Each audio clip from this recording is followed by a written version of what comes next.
ஒரு 2 வீக்ஸ் முன்னாடி என் வீடியோக்கு ஒரு கமெண்ட் 1v1 நீ ஜெயிச்சிட்டா டிக்கெட் தரேன். டிக்கெட்டா? என்ன டிக்கெட் புரியல அப்படின்ட்டு ப்ரொஃபைல கிளிக் பண்ணி பார்த்தா தான் தெரியுது 600k. அப்படியே ஸ்க்ரோல் பண்றேன், ஸ்டேஜ்ல இந்த காமெடி பண்ணுவாங்க தெரியுமா, அதான்பா இந்த ஜோக்கு. சரி ஓகே அப்படின்ட்டு ஆடினேன். விளையாண்டுட்டு இருக்கும் போது தான் சொல்றாரு டெய்லி நைட்டு செஸ் விளையாட வரான். 3000 கேம்ஸ் கிட்ட விளையாண்டுருக்காரு. ரொம்ப நேரம் விளையாண்டு கஷ்டப்பட்டு தான் ஜெயிச்சேன். டிக்கெட்டும் கொடுத்துட்டாரு. இருந்தாலும் இந்த ஆளை டான்ஸ் ஆட வைக்கணும் அப்படின்ட்டு எனக்கு உறுத்திட்டே இருக்கு. ப்ராப்பரான ஸ்கெட்ச் எல்லாம் போட்டு ஷோக்கு போயிட்டேன். ஷோக்கு போய் உட்கார்றேன், என்ட்ரி எல்லாம் கொடுக்குறாரு. ஷோ முடிஞ்சு நானும் அவரை போய் மீட் பண்றேன். என்னென்னமோ பேசிட்டு இருந்தாரு, எனக்கு ஒன்றும் புரியல. நான் இருந்தேன். செஸ் போர்ட்லாம் கிஃப்ட் பண்ணேன். போட்டோ எடுக்க சொன்னா வீடியோ எடுத்தான்.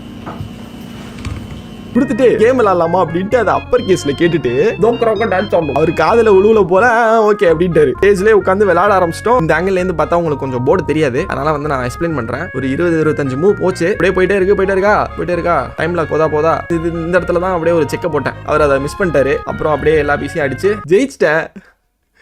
ஆடிதான் ஆகணும்.